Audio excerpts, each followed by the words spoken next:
Hello listeners of the show, I'm Nathan, and today I have with me Daisy Lush.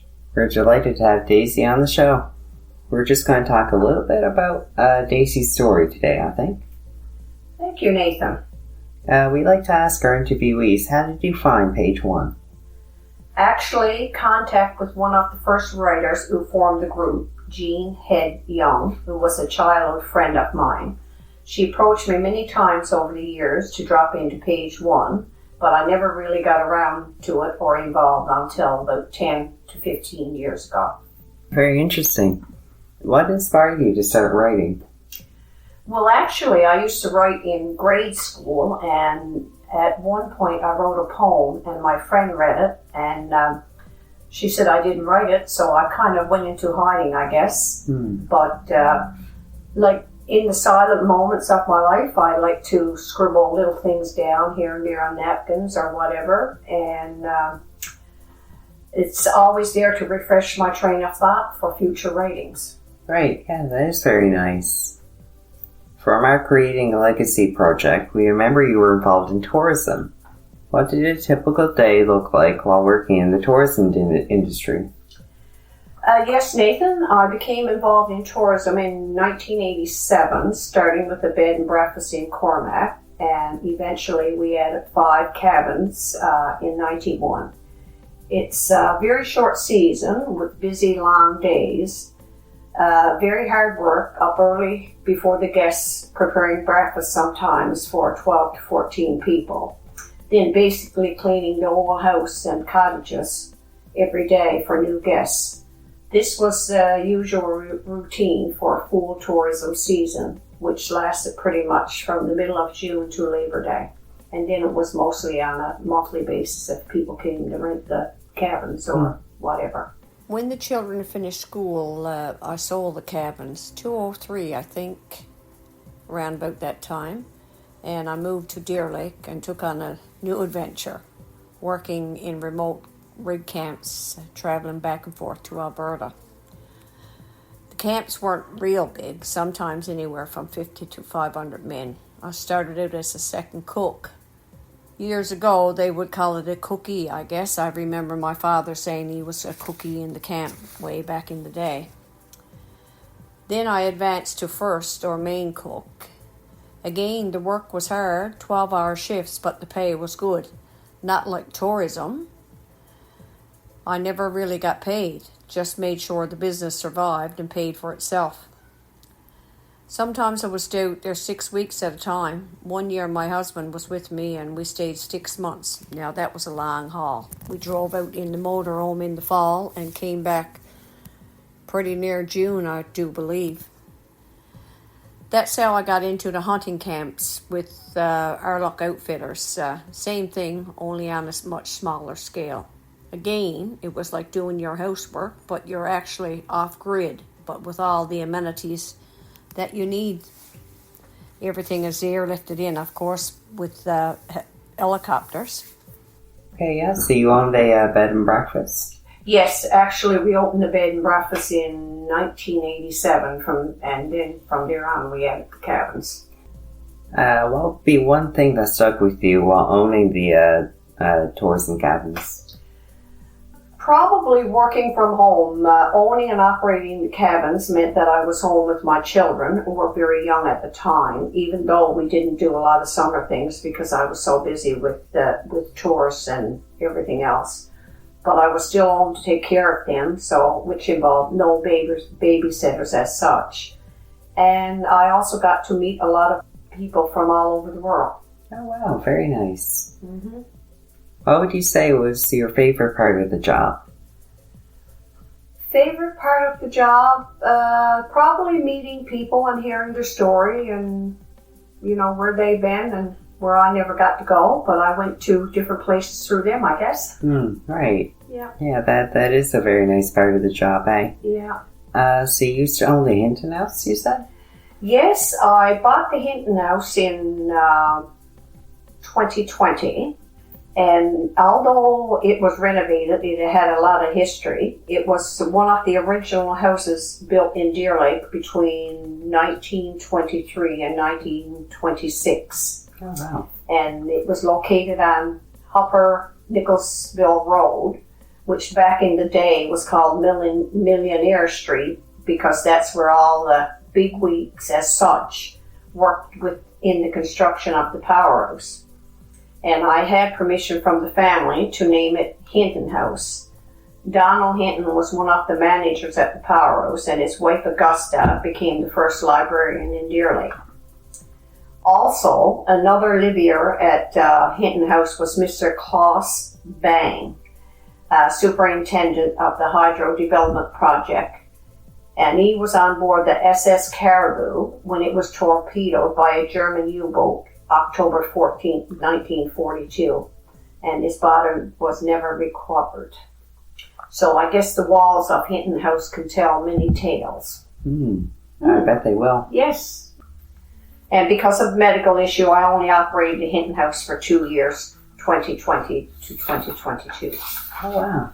Yeah.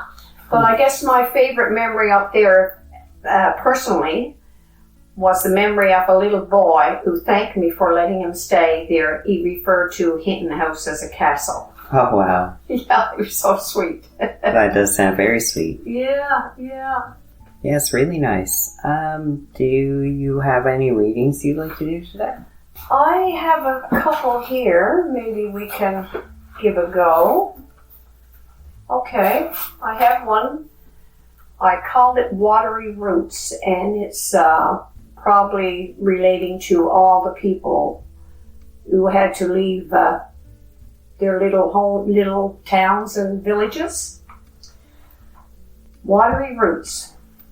Deafening silence, abruptly awakened by the sound of splashing waves on the seashore, where children once stood. Skimming rocks across the mirrored water, a line cast in hopes of sea trout for supper. Mothers keeping watch while pushing the clothesline from tree to tree. Memories, visions. Dilapidated building overlooking the ocean, where young and old gathered as the boats came in, waiting to celebrate the safe return of family and friends, giving thanks for a bumper crop, song and dance till the sun went down, echoes, emptiness. Vacant houses, window coverings half drawn, mirage of faces reflected in the glass, glistening sun. Perennials still adorn rotting boardwalks, smothering in tumbleweeds, choking is imminent. Sounds bounce with the swishing of alders across rusty, empty barrels, creating an eeriness. Realism strikes with the distant echo hum of a motor, sucking in ocean fresh air, halting, profound sobbing. Leaving home again. Living up the land and sea, simple life. Friends bonded by a harshness of isolation, the call of the ocean. Treasured moments, tranquility. Cleansing of the human temple, natural habitat, placidness left behind with a push up the start button, rippling crying waves clinging as we exit the harbor. Well, what's the title of that poem? Watery Roots. Watery Roots, wow, really nice. For all the people who were relocated and had to leave their beautiful little harbors and coves for town and city life. That was a really big thing in Newfoundland. Yes, it was. A long time ago. Yes, yeah. Anyway, it's pretty sad, but it is, that's life, I guess, relocation.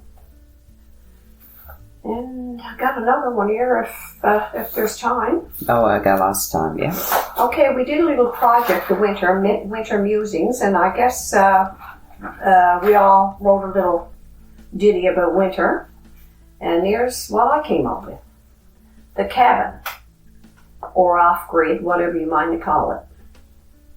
The orange glow of the wood fire illuminated the room, intense heat, slowly melting the frosts and ice from the windows, water dripping in the corners like tears running down a child's face on a cold winter's day, giving a clearer view of the ice-covered pond surrounding the cabin.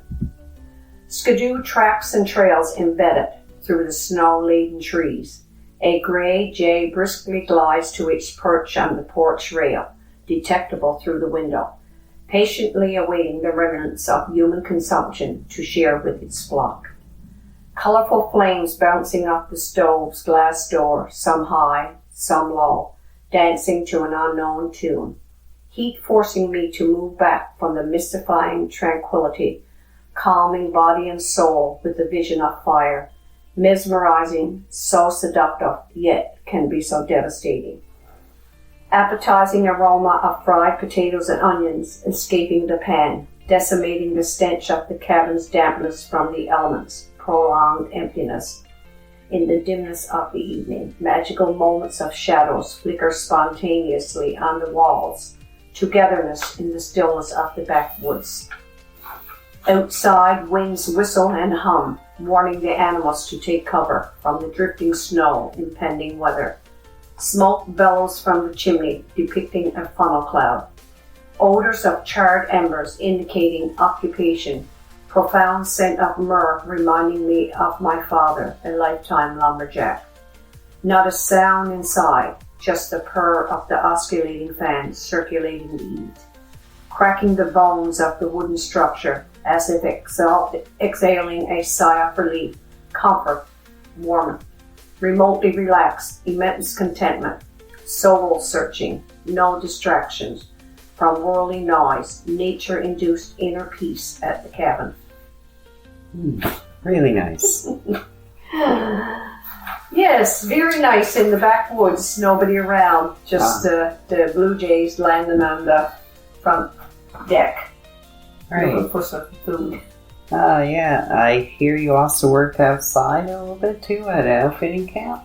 I used to work with Airlock outfitters, but I finished up with them a few years ago.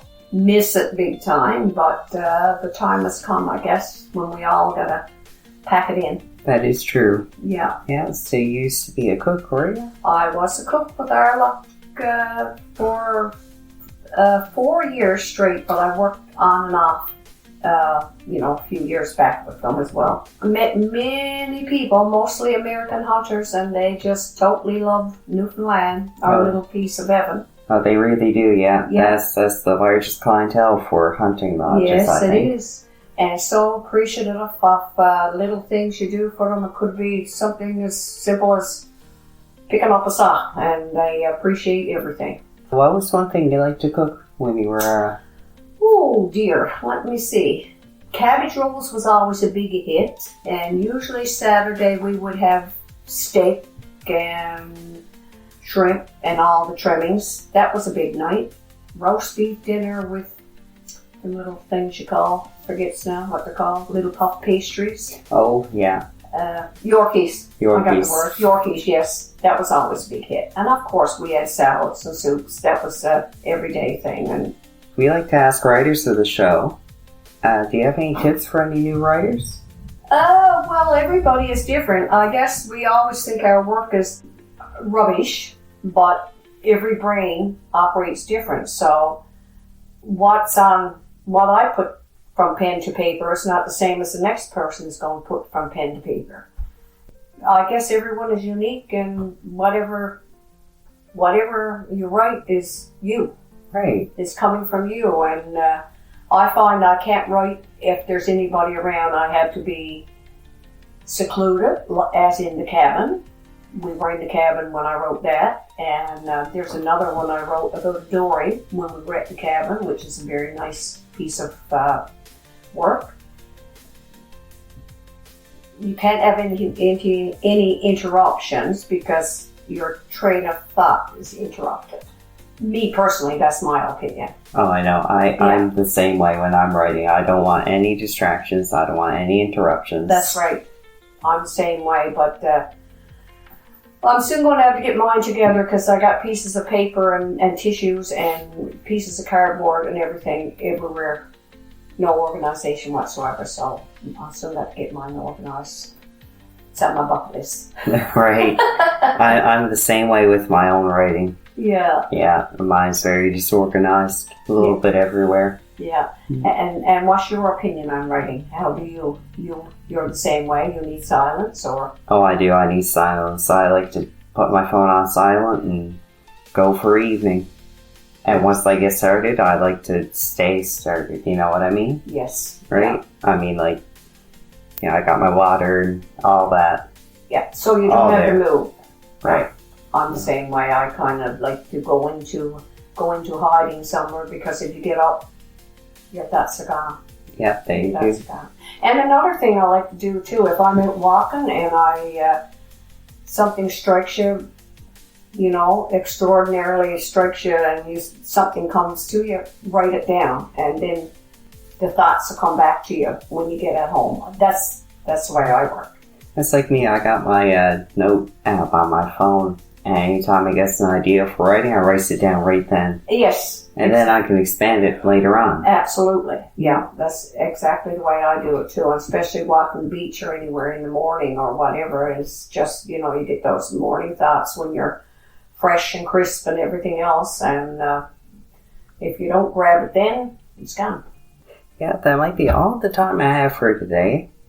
So thank you, listeners, very much for listening to this podcast. We appreciate you listening. Follow us on Facebook for more. See you next week. This has been Nathan and Daisy. Bye. Thank you, Nathan, for having me. And speaking of connections, here's Jean Young with Daisy. Hi. Long before page 1, when I was known as Jean Head of 4th Avenue, daughter of May and Woodrow Head, Daisy Lush was known as Daisy Bennett, Correct. of course, and we were friends. She was a little bit older than I was, Yeah. not much. No. So she'd take me under her wing and take me to places that my mother sent me. Do you remember that, Daisy? Yeah, I used to take you to the store, and I lived just down across the valley, what we call the valley, down through Langdowns and Turpins.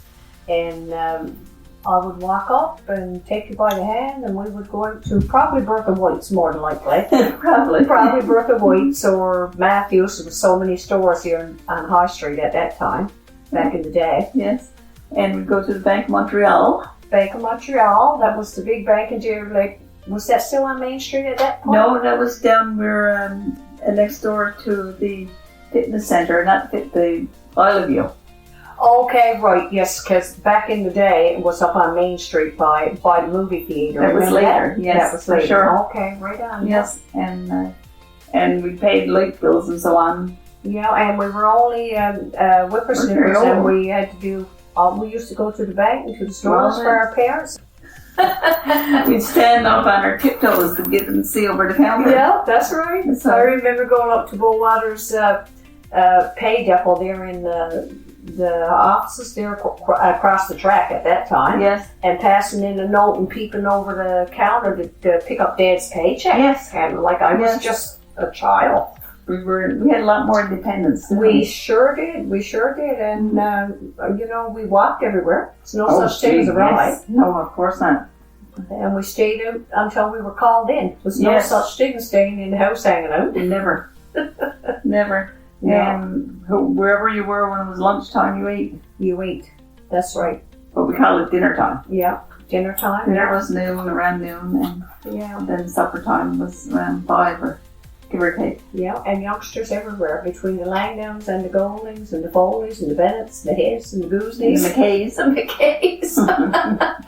So there was no shortage of children around. No, there seemed to be more on 4th Avenue than 3rd Avenue, didn't it? Yeah, we never, because you had the big families. You had the Goldings and Langdowns and the McKays just up at the top of the road there on Yes. High Street and 4th, I guess, yeah.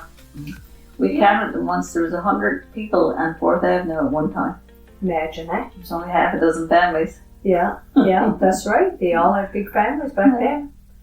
Always someone to look after you when you got older. Now there's no one. Yeah. Do you remember the movies? Oh, yes, I remember going to the movies one time. I don't know what youngster I brought with me. I think it was one of Bill Critch's children down across from us. And I won a monkey. Wow. Brooke Bond or something it was. Yeah, I remember going to the movies. Yes. Line up, Line up right down around the turn. Yeah. And I remember we were really young, and if Mom put lipstick on, we knew where she was going, to the show, as we used to call it, right? Yes, because you called the movie the show. Yeah, that's right. That's yeah. right. That was That was a big event. Yeah, it was a big event. Yeah. Yes. Usually when the men came into camp, they go out one night Did they? Yeah, they Yes. go out one night to the show. Movie now. For those who don't understand what I'm saying. Yeah. It was very simple times. It was very simple times. We didn't have anything. We just had enough to survive. But you know what? We all came through it. Yes. And none of us was convicts or anything. We all turned out good. And far as I'm nobody on concerned. social assistance or anything like That's that. right. And even families that grew up rough turned it well. Absolutely, they did. They turned out perfect. And I mean, there's a lot to be said for not having much, but having respect and everything for, Yes. growing up in that. They say it takes a village to raise a child. Yep. So I guess we had a pretty good village. We had a pretty good village because we all hung out in each other's houses, and some went on bedtime and some didn't. Of course, the old story about the Goins and the Bennetts. Anyone with a big family would say the father tried to tuck them in and one person started crying. Yeah. He said, but I don't live here. Yeah, I know it. There's so many, you just keep on talking and you don't know who they are. And the food, we spread it with bread. Bread. Yeah. Bread is what kept most of us Yeah, going. you had to eat what was in front of you because there was no choices. No way. Take it or leave it. Yeah, that's right. We had that conversation yesterday, actually. Yes. The kids now, it's 5 or 6 things they don't like. Well, we'll take you over to A&W or Kentucky Fried. But we never had those choices. Did you ever go out to Murray Jewers when he had the... Oh my God, did I ever. Remember Lil and Juro? Remember Lil and course. Juro? They were your relatives. I used to always have to go out there and pick up an order for them. And I remember Juro used to always have Mountain Dew. I always remember, every time I see Mountain Dew, I think it's the Juro family. They were nice people. Oh, the best. I pretty much lived up there with them until they moved out to St. David's. Yeah. But Murray Jewers was the place to go. It was the French fries and we call them chips then though. Yeah. We call them French fries. And chips with gravy in a cardboard box. Yeah. Yeah.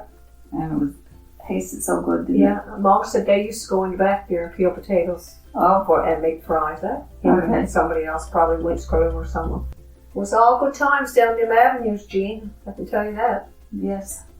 Entertainment and night from... Times were different. I don't know. Yeah, I know. I'm very different. Very different. And when you'd go out of town, they'd say, watch out for the horses. Yes, horses. Horses were allowed to roam all around town in summertime. And they'd pick up the horses and ran them up in the fall and bring them up to the woods camps. Yeah. And they'd work, but nobody looked after them in the summertime. No, just allowed to roam. They used to roam up around that area. Yeah. So you wouldn't say watch out for the moose, you would say watch out for the horses, watch out for the horses. It was a common sight around town for sure. And they come in herds and come thundering down the roads. And times were different. Very different. And no dogs were on leashes.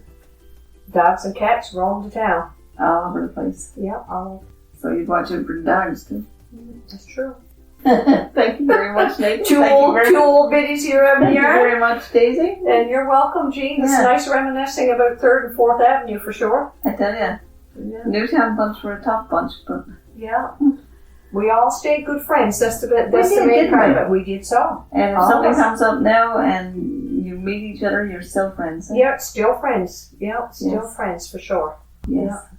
That's a good thing about it. Something to be said about that. It is. Yeah. Again, thanks very much. It's been a pleasure. And same here, Jean.